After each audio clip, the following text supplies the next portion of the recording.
सम्मान है और ये पति की लंबी आयु और स्वास्थ्य का आशीर्वाद मांगने का उनका अपना तरीका था। चेतन, जो गांव में खेती और मजदूरी का काम करते थे, अक्सर देर से घर लौटते थे। कभी कभी तो उन्हें रात के अंधेरे में भी काम करना पड़ता था। जब भी चेतन घर लौटते, वो देखते कि उमा बिना भोजन किए उनका इंतजार कर रही हैं। चेतन अक्सर अपनी पत्नी से कहते कि उमा, तुम इतनी देर क्यों करती हो? तुम इतनी भूखी रहती होगी। मैं तो मजदूरी करता हूं, मुझे देर हो जाती है। तुम मेरे लौटने से पहले खा लिया करो। पर उमा मुस्कुराती थीं। उनकी मुस्कान में एक अलौकिक संतोष होता था। वो कहती थी, नहीं स्वामी, आप मेरे अन्नदाता हैं, आप मेरे जीवन की शक्ति हैं। जब तक आप भोजन नहीं कर लेते, तब तक मैं कैसे खा सकती हूँ? मेरे पेट की भूख से ज्यादा मेरे मन की शांति जरूरी है, जो आपके भोजन करने के बाद ही मिलती है। ये व्रत मेरे सौभाग्य की ढाल है, इसे मैं कभी नहीं तोड़ूंगी। उमा की सास और गांव की कुछ अन्य महिलाएं भी उन्हें समझाती थीं कि ये सब पुराने जमाने की बातें हैं, इतनी कठोरता ठीक नहीं है।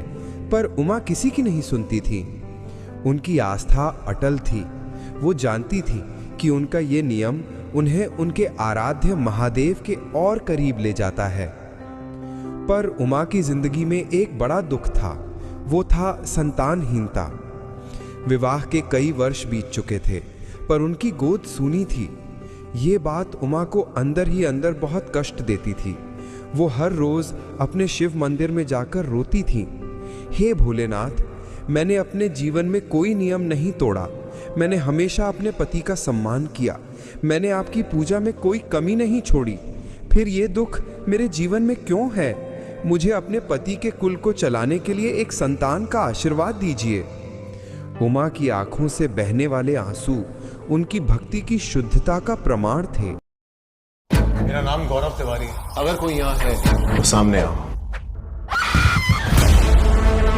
7 जुलाई के उस बाथरूम में गौरव की डेथ कैसे हुई? जो पोस्टमार्टम की रिपोर्ट में लिखा है वही है जी। खुद का गला घोटने से सुसाइड। गौरव को किसी बात का डर नहीं। डर था। सबकी जान खतरे में। गौरव तिवारी।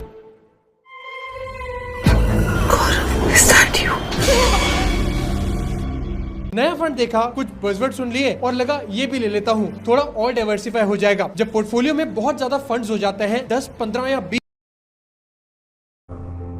इधर कैलाश पर्वत पर देवों के देव महादेव और मां पार्वती अपनी परम भक्त उमा की इस भक्ति और कष्ट को देख रहे थे। एक दिन जब उमा अपने पति चेतन के देर से आने पर बिना भोजन किए उनकी राह देख रही थी और अपनी सूनी गोद के लिए महादेव से प्रार्थना कर रही थीं, तब कैलाश पर माता पार्वती ने महादेव से ये दृश्य देखा। पार्वती जी ने करुणा भरे स्वर में महादेव से पूछा, स्वामी, ये उमा आपकी परम भक्त है। ये इतनी निष्ठा से पति धर्म का पालन कर रही है, भूखी रहकर अपने पति के भोजन करने का इंतजार करती है। ये नियम इतना कठिन है, फिर भी ये इसे इतनी खुशी से क्यों निभाती है? और अगर ये इतना धर्म का पालन करती है, तो आप इसे संतान सुख क्यों नहीं दे रहे? इस व्रत का रहस्य क्या है? महादेव मंद मंद मुस्कुराए। उनकी हंसी में संपूर्ण सृष्टि का ज्ञान छिपा था। उन्होंने माता पार्वती को पास बिठाया और कहा, देवी, आज मैं तुम्हें एक गहन रहस्य बताता हूँ, जो इस संसार की मर्यादा और भक्ति के सबसे ऊंचे शिखर को दर्शाता है।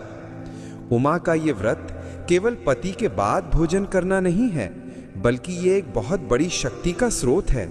ये वो नियम है जो एक पत्नी के सौभाग्य और उसके पति के कर्म की रक्षा करता है। पार्वती जी उत्सुकता से महादेव की ओर देखने लगीं। उन्हें पता था कि महादेव अब एक ऐसा गूढ़ ज्ञान बताने वाले हैं जो इस संसार के लिए एक दिव्य प्रकाश होगा। महादेव ने कथा सुनानी शुरू की।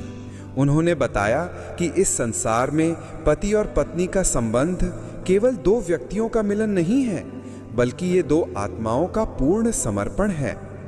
महादेव बोले, पार्वती, जब कोई पत्नी अपने पति से पहले भोजन ग्रहण करती है, तो वो केवल अन्न नहीं खाती, बल्कि वो अपने पति के भाग्य में आने वाले सुख के अंश को भी कम कर देती है। पति का भोजन केवल उसके शरीर का पोषण नहीं है, बल्कि वो उसके कर्म का फल है जिसे वो दिन भर के श्रम से अर्जित करता है। पत्नी जब पति के भोजन के बाद खाती है तो वो अपने पति के कर्मों के फल की रक्षा करती है और उसे उसी थाली में प्रसाद रूप में ग्रहण करके अपने सौभाग्य को दुगना कर लेती है। महादेव ने आगे समझाया कि भोजन की ये मर्यादा पति को अपने कर्म के प्रति और भी ज्यादा जागरूक बनाती है, क्योंकि वो जानता है कि उसकी पत्नी उसका सम्मान करने के लिए भूखी बैठी है। ये उस पत्नी को संसार की हर विपत्ति से बचाने का दैवी कवच प्रदान करता है। पार्वती जी महादेव के इस गूढ़ रहस्य को सुनकर आश्चर्यचकित थीं। फिर पार्वती जी ने पूछा, लेकिन स्वामी, अगर ये नियम इतना पवित्र है तो आप उमा को संतान सुख क्यों नहीं दे रहे? उसका ये दुख कब दूर होगा? महादेव ने गहरी सांस ली और उनके चेहरे पर एक हल्की सी मुस्कान आई। उन्होंने कहा, देवी, उमा की भक्ति में कोई कमी नहीं है, पर हर महान वरदान से पहले एक बड़ी परीक्षा होती है। उमा की परीक्षा अभी चल रही है और ये परीक्षा उसके जीवन के सबसे बड़े दुख संतानहीनता से जुड़ी है। अब हम कैलाश से नीचे उतरकर उमा के गांव की ओर चलते हैं, जहां उनकी भक्ति की परीक्षा और भी कठिन होने वाली थी। उमा महादेव के ज्ञान से अनभिज्ञ अपनी भक्ति में लीन थी। वो हर रोज सुबह सबसे पहले उठकर अपने घर के काम निपटाती, स्नान करती और महादेव के मंदिर में जाकर घंटों प्रार्थना करती थी। उनका मन हमेशा महादेव के चरणों में लगा रहता था, पर सूनी गोद का दर्द उनकी भक्ति को बार बार कसौटी पर कस रहा था। उमा के पति चेतन अपनी ईमानदारी और मेहनत के बावजूद व्यापार में लगातार घाटा उठा रहे थे। उनकी खेती में या तो सूखा पड़ जाता या अचानक कोई ऐसी विपदा आ जाती कि सारी जमा पूंजी चली जाती। घर में धीरे धीरे आर्थिक तंगी बढ़ती जा रही थी। इस आर्थिक तंगी के कारण उमा की सास का व्यवहार भी और कठोर होता जा रहा था। सास को लगता था कि उमा के व्रत और पूजा पाठ में कोई कमी है, इसीलिए उनके घर पर लक्ष्मी नहीं आ रही है।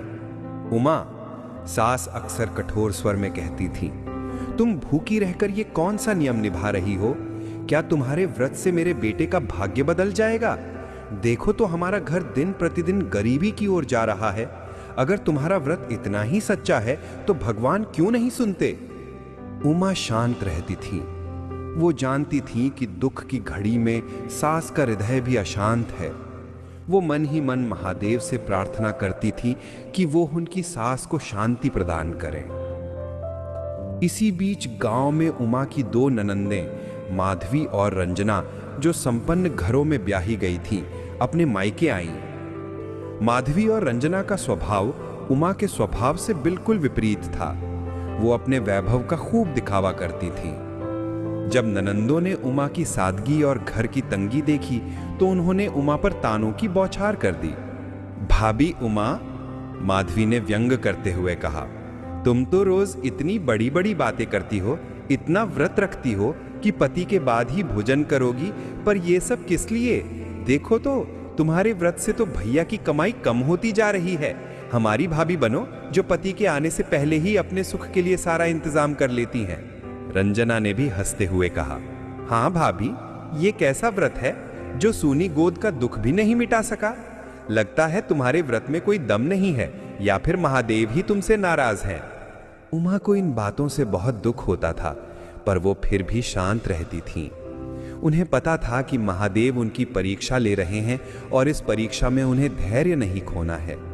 लेकिन ननंदे केवल ताना मारकर नहीं रुकी। उन्हें उमा की सादगी और पवित्रता से ईर्ष्या होती थी।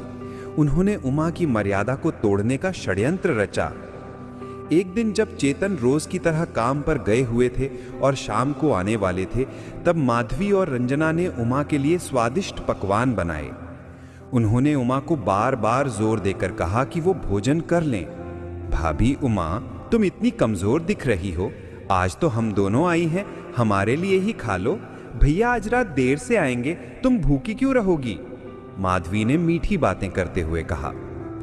नहीं दीदी, आप दोनों का प्रेम ही मेरे लिए भोजन है। मैं अपने पति के बाद ही भोजन ग्रहण करूंगी। उमा के मना करने पर ननंदे निराश नहीं हुई। उन्होंने एक कूटनीति रची। उन्होंने उमा को अपने साथ गांव के मंदिर जाने के लिए राजी किया। भाभी, तुम रोज महादेव के दर्शन नहीं कर पाती हो, चलो हमारे साथ, आज हम सब मिलकर महादेव की पूजा करेंगे ताकि भैया की कमाई बढ़ जाए, रंजना ने कहा। उमा महादेव के नाम पर तुरंत तैयार हो गईं। वो अपनी भक्ति में इतनी लीन थीं कि उन्हें ननंदों की नीयत पर जरा भी शक नहीं हुआ। उमा को मंदिर ले जाने के बाद ननंदों ने अपने षड्यंत्र को अंजाम दिया। उन्होंने जानबूझकर उमा को देर तक मंदिर में रोके रखा।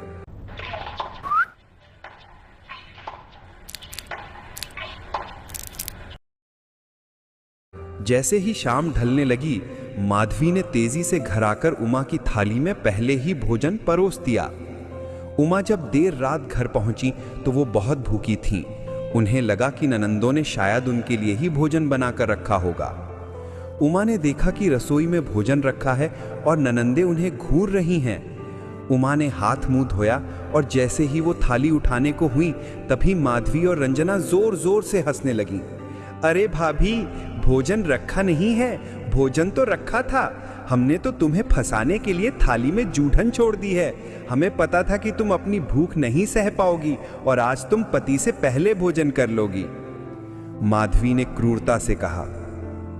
उमा ये सुनकर स्तब्ध रह गईं। उनका हृदय टूट गया। उनकी ननंदों ने केवल मजाक नहीं किया था, बल्कि उनके पवित्र व्रत को तोड़ने की कोशिश की थी। उमा ने कांपते हुए हाथ से वो थाली उठाई और उसे उठाकर रोने लगी।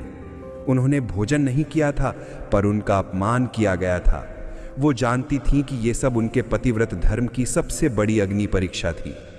इधर कैलाश पर महादेव और माता पार्वती ये सारा दृश्य देख रहे थे। पार्वती जी ननंदों की क्रूरता देखकर क्रोधित हो उठीं। उन्होंने महादेव से कहा, स्वामी, ये कैसा अन्याय है। उमा इतना पवित्र व्रत रखती है और ये ननंदे उसे जानबूझकर तोड़ने की कोशिश कर रही हैं। अब आपको ही कुछ करना होगा। महादेव गंभीर मुद्रा में थे। उन्होंने कहा, देवी, उमा का व्रत केवल पति के बाद भोजन करने तक सीमित नहीं है। ये अपमान सहकर भी धैर्य बनाए रखने का भी व्रत है। जब उमा इस परीक्षा में पास हो जाएगी, तभी उसे वो वरदान मिलेगा जिसकी वो हकदार है। और अब समय आ गया है कि मैं उमा की ननंदों को उनके इस अधर्म का फल दूं। महादेव ने एक गहरी सांस ली और उनकी तीसरी आंख से एक सूक्ष्म ऊर्जा निकली जो सीधा उमा के गांव की ओर चल पड़ी। उमा अपमानित और टूटे हुए हृदय से अपने पूजा घर में जाकर फूट फूट कर रो रही थी। उन्होंने थाली के जूठन को छुआ तक नहीं था। वह भूखी थी, पर उन्हें अपने व्रत की पवित्रता अपनी भूख से कहीं ज्यादा प्यारी थी। उमा ने महादेव से प्रार्थना की, हे प्रभु, अगर मेरे इस व्रत में, मेरे पति धर्म में, मेरे कर्मों में तनिक भी सच्चाई है तो मुझे इस अपमान से मुक्ति दिलाइए। मेरे मन को शांति दीजिए और मुझे यह सामर्थ्य दीजिए कि मैं इस गरीबी और अपमान को सह सकूं। उमा अभी प्रार्थना कर ही रही थी कि घर के बाहर अचानक एक अजीब सा शोर सुनाई दिया। गांव के लोग तेजी से उनके घर की ओर भाग रहे थे। माधवी और रंजना, जो अभी भी अपनी जीत पर हंस रही थीं, शोर सुनकर बाहर आई। उन्हें पता चला कि उनके पतियों के व्यापार में, जो अलग अलग शहरों में था, अचानक भयंकर आग लग गई थी। आग इतनी तेजी से फैल गई थी कि उनका सारा माल और गोदाम जलकर राख हो गया। यह केवल व्यापार का नुकसान नहीं था, बल्कि उनके पतियों पर इतना भारी कर्ज आ गया था कि वे रातों रात राजा से रंक बन गए। माधवी और रंजना के पतियों के पास अब अपने घर का कर्ज चुकाने के लिए भी कुछ नहीं बचा था। यह समाचार सुनते ही दोनों ननदें स्तब्ध रह गईं। उनके चेहरे पर जो अहंकार और हंसी थी, वह एक पल में भय और आंसुओं में बदल गई। उमा की सास, जो अभी तक अपनी बहू को कोस रही थीं, यह सुनकर घबरा गईं। उन्हें लगा कि यह सब उमा के व्रत का श्राप है। माधवी और रंजना ने तुरंत अपने पतियों को फोन करने की कोशिश की, पर उनके पतियों के फोन बंद आ रहे थे। वे दोनों अपनी सारी शान और शौकत खोकर उसी घर में खड़ी थीं जहां उन्होंने कुछ देर पहले अपनी भाभी का अपमान किया था। यह साक्षात महादेव का न्याय था। महादेव ने माता पार्वती को बताया था कि उमा का व्रत केवल पति के बाद भोजन करने तक सीमित नहीं है, बल्कि यह पतिव्रत धर्म की रक्षा है। जिन लोगों ने उस धर्म का अपमान किया, महादेव ने उन्हें उनके कर्मों का फल तुरंत दे दिया। माधवी और रंजना सारी रात रोती रहीं। उन्हें अपनी गलती का एहसास हुआ। उन्होंने देखा कि उमा, जिन्होंने भूखे रहकर भी उनका अपमान नहीं किया, वह चुपचाप उनके लिए पानी ला रही थी और उन्हें सांत्वना दे रही थी। अगले दिन सुबह दोनों ननदें उमा के पैरों पर गिर पड़ीं। भाभी, हमें माफ कर दो। हमने ईर्ष्या के कारण तुम्हारा बहुत बड़ा अपमान किया। हमने तुम्हारे पवित्र व्रत को तोड़ने की कोशिश की। हम यह समझ नहीं पाए कि तुम्हारे व्रत में कितनी शक्ति है। माधवी रोते हुए बोली। रंजना ने भी पश्चाताप करते हुए कहा, भाभी, हमारे पतियों को उनके कर्मों का फल मिला है। हम अब समझ गए हैं कि ईमानदारी से कमाया गया सुख ही स्थायी होता है। हमें इस घर में बस थोड़ी सी जगह दे दो ताकि हम तुम्हारे पतिव्रत धर्म की सेवा कर सकें। उमा ने अपनी ननदों को उठाया। उनके चेहरे पर अब कोई शिकायत नहीं थी, केवल प्रेम था। दीदी, तुम मेरी बहनें हो, मैं तुम्हें कभी नहीं छोड़ सकती। यह घर तुम्हारा भी उतना ही है जितना मेरा। सुख दुख तो आते जाते रहते हैं। जब तक हमारे सिर पर महादेव का आशीर्वाद है और हम सच्चाई के रास्ते पर हैं, तब तक हमें कोई नहीं हरा सकता। उमा ने उन्हें गले लगा लिया। इस घटना से उमा की सास का हृदय भी पूरी तरह से परिवर्तित हो गया। उन्हें अपनी गलती का एहसास हुआ। उन्होंने उमा को गले लगा लिया और कहा, उमा, तुम सचमुच देवी हो। मैंने तुम्हें बहुत दुख दिया। आज मैं समझ गई कि तुम्हारी भक्ति कितनी शुद्ध है। अब परिवार में एकता आ गई थी, पर आर्थिक तंगी और संतानहीनता का दुख अभी भी बाकी था। उमा के पति चेतन अभी भी संघर्ष कर रहे थे। इधर कैलाश पर माता पार्वती ने महादेव से पूछा, स्वामी, ननंदों को उनके कर्म का फल मिल गया, अब उमा को उसका वरदान कब मिलेगा? उसका संतानहीनता का दुख कब दूर होगा? महादेव मुस्कुराए। उन्होंने कहा, देवी, उमा ने अपने व्रत की शक्ति से अपमान पर विजय प्राप्त कर ली है। अब वह अपने जीवन की अंतिम परीक्षा के लिए तैयार है, जो सीधा उसके पति के कर्म से जुड़ी है। यह परीक्षा ही उसे परम सौभाग्य का वरदान देगी। पार्वती जी ने करुणा से महादेव से पूछा, स्वामी, Nehru jackets at up to 35% off on first order. Download now. सिर्फ एक सेल्यून और सरबत से आना। उमा ने सब सह लिया। ननदों का अपमान भी सहा। उसका हृदय अब शुद्ध हो चुका है। उसका ये संतानहीनता का दुख क्यों है और ये उसके पति के व्यापार के घाटे से कैसे जुड़ा है? महादेव ने एक गहरी सांस ली और अपने परम ज्ञान से उस अदृश्य सत्य को उजागर किया जो संसार की हर स्त्री के सौभाग्य से जुड़ा है। महादेव बोले, पार्वती, उमा की सूनी गोद का दुख उसके किसी पिछले जन्म का कर्म नहीं है, बल्कि ये उसके वर्तमान पति चेतन के एक अनजाने पाप का फल है जो उस पर छाया हुआ है। चेतन स्वभाव से बहुत ईमानदार है, पर अपने पिछले व्यापार में उसने अनजाने में एक गरीब कारीगर का हक मार लिया था। महादेव ने समझाया कि चेतन ने अपने पुराने व्यापार में एक बार जल्दी मुनाफा कमाने के लिए एक गरीब कारीगर से सस्ते में माल खरीद लिया था, ये जानते हुए भी कि उस कारीगर का परिवार बहुत ज़रूरतमंद है और उसे उसकी मेहनत का उचित मूल्य नहीं मिला। उस कारीगर की आंखों से निकले आंसू और उसके हृदय से निकली निराशा चेतन के कर्म फल को दूषित कर गई है। महादेव ने कहा, और पत्नी का भाग्य पति के कर्म फल से सीधे जुड़ा होता है। जब पति के कर्म फल में अनजाने में भी कोई पाप आ जाता है तो पत्नी का सौभाग्य, जो संतान सुख भी है, दूषित हो जाता है और इसीलिए उनका व्यापार लगातार घाटा उठा रहा है। पार्वती जी ये सुनकर स्तब्ध रह गईं। उन्होंने पूछा, तो क्या उमा की भक्ति व्यर्थ गई? क्या वह अपने पति का ये कर्म फल नहीं बदल सकती? महादेव मुस्कुराए।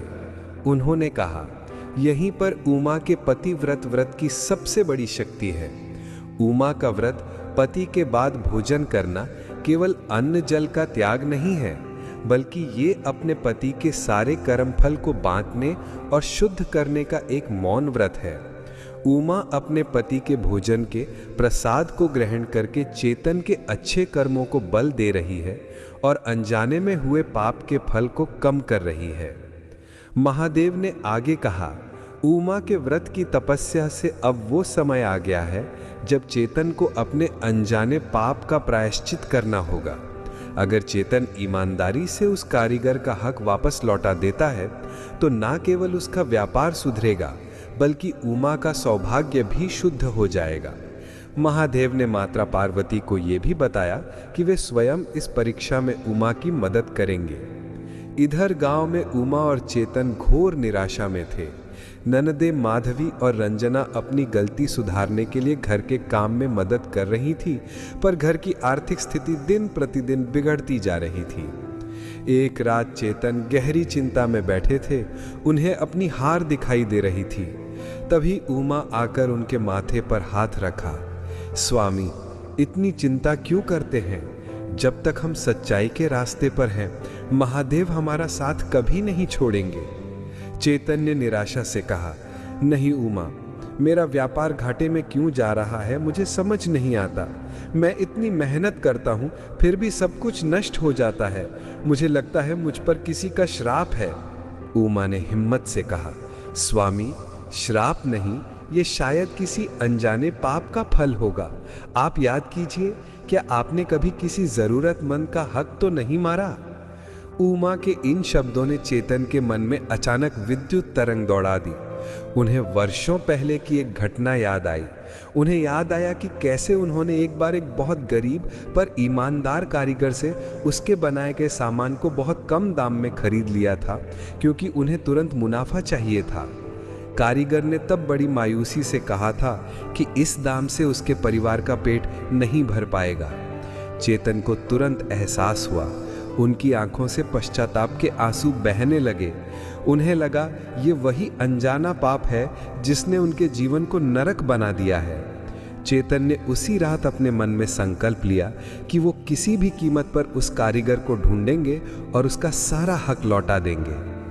अगले दिन सुबह चेतन ने अपनी पत्नी उमा से कहा, उमा, मुझे एक जरूरी काम से शहर जाना होगा। मुझे अपने एक पुराने साथी का हक लौटाना है। उमा को तुरंत एहसास हुआ कि ये महादेव का संकेत है। उन्होंने बिना कुछ पूछे अपने पति को जाने दिया। उन्होंने अपने अंतिम बचे हुए आभूषण बेच दिए और वो सारा पैसा चेतन को दिया ताकि वो कारीगर का पूरा हक लौटा सके। ये उमा के पतिव्रत धर्म की अंतिम और सबसे बड़ी परीक्षा थी। अपने अंतिम बचे हुए धन को भी पति के अनजाने पाप के प्रायश्चित के लिए दे देना। चेतन शहर की ओर निकल पड़े। उन्होंने महीनों तक उस गरीब कारीगर को ढूंढा। अंततः उन्हें वह कारीगर अत्यंत दयनीय हालत में मिला। चेतन ने बिना एक भी पल गवाए सारा पैसा उस कारीगर के चरणों में रख दिया और क्षमा मांगी। भाई, मैंने अनजाने में तुम्हारा हक मारा था। ये तुम्हारे पूरे माल का सही दाम है। मुझे माफ कर दो। कारीगर अचानक इतना सारा धन देखकर स्तब्ध रह गया। उसकी आंखों से खुशी के आंसू बहने लगे। उसने चेतन को हृदय से आशीर्वाद दिया। जैसे ही चेतन को उस कारीगर का सच्चा आशीर्वाद मिला, उधर कैलाश पर महादेव ने मुस्कुराते हुए माता पार्वती से कहा, देवी, उमा की भक्ति और चेतन के प्रायश्चित से अब उनका कर्मफल अब शुद्ध हो गया है। अब समय आ गया है कि मैं अपनी परम भक्त को उसका वरदान दूं। चेतन ने जब वापस गांव लौटकर उमा को यह खबर सुनाई तो उमा की आंखों से खुशी के आंसू बहने लगे। उन्हें पता था कि उनका व्रत सफल हुआ है। उन्हें पता था कि उनके पति ने केवल धन नहीं लौटाया है, बल्कि उन्होंने अपने कर्म को शुद्ध कर लिया है। उमा ने तुरंत अपने पति के चरण छुए, जैसे उन्होंने साक्षात महादेव के दर्शन कर लिए हों। स्वामी, आपने सही किया। धन तो आता जाता रहेगा, पर जो शांति आपके चेहरे पर है वो करोड़ों से भी ज्यादा कीमती है, उमा ने प्रेम से कहा। घर में अब भले ही आर्थिक तंगी थी, पर परिवार में प्रेम और एकता थी। नंदे, माधवी और रंजना अब सच्चे मन से घर के काम में उमा की मदद करती थीं, और उमा की सास अपनी बहू पर गर्व करती थी। चेतन ने नए सिरे से अपनी ईमानदारी के बल पर व्यापार शुरू किया। अब उनके कर्मों में कोई पाप नहीं था, और उमा का पवित्र व्रत उनके सौभाग्य को बल दे रहा था। इस बार व्यापार में उन्हें अद्भुत सफलता मिलने लगी। हर छोटा काम जिसे चेतन हाथ लगाते वो सोने जैसा हो जाता था। उनका व्यापार धीरे धीरे पर स्थायी रूप से बढ़ने लगा। उमा को एहसास हुआ कि उनके व्रत की शक्ति अब उनके पति के सौभाग्य को लौटा चुकी है, पर उनकी गोद अभी भी सूनी थी। उमा जानती थी कि महादेव उनकी अंतिम इच्छा जरूर पूरी करेंगे। समय बीतता गया और जल्द ही महाशिवरात्रि का पावन पर्व आ गया। ये वो दिन था जब महादेव और माता पार्वती का विवाह हुआ था, और ये शिव भक्तों के लिए सबसे बड़ा पर्व होता है। उमा ने महाशिवरात्रि के लिए विशेष तैयारी की। उन्होंने पूरे दिन का निर्जल व्रत रखा। शाम को उन्होंने अपने पति चेतन के साथ मंदिर जाने की तैयारी की। मंदिर में भक्तों की भारी भीड़ थी। चारों ओर हर हर महादेव का जयघोष गूंज रहा था। उमा और चेतन ने पूरी श्रद्धा से शिवलिंग पर दूध, जल और बेलपत्र अर्पित किए। उमा ने महादेव के सामने अपनी आंखों में आंसू लिए अपनी सूनी गोद के लिए अंतिम प्रार्थना की।